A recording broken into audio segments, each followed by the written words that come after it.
Pour l'anthropologue Paul Abouna, la culture est un ensemble de solutions mobilisées par les communautés humaines pour résoudre les problèmes auxquels elles font face. Tous les aspects de la société sont concernés et les solutions développées deviennent alors des normes, des codes ou même des lois. Face à la vie chère, l'acteur social camerounais fait recours à une zone de confort pour subsister. La notion de communauté devient à jamais sacrée et la solidarité devient un réflexe. François Ndodé, doctorant en anthropologie, présente quelques mécanismes culturels de réponse à la vie chère. Bon, on a d'abord des cotisations alimentaires qui sont souvent faites. C'est un mécanisme qui a été mis en place bien avant.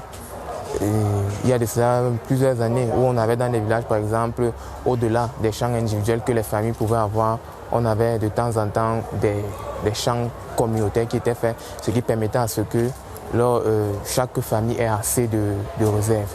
Ce sont ce mécanisme qui perdure et qui est utilisé jusqu'à présent dans les réunions. On a par exemple beaucoup plus les cotisations d'huile qui sont souvent faites huile et savon. Bon, au-delà de cela, on a également la réduction des naissances. Vous savez que moins on est nombreux et plus on peut s'en sortir.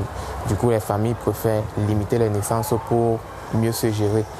Au-delà de cela, le troisième point, c'est la mise en place de nouveaux mécanismes de gestion de la famille. On préfère se limiter à la famille nucléaire.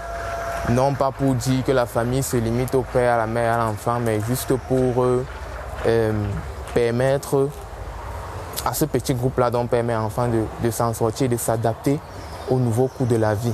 C'est une réponse communautaire qui devient atemporelle si tout le monde s'y met, du décideur jusqu'au maillon le moins socialement considérable.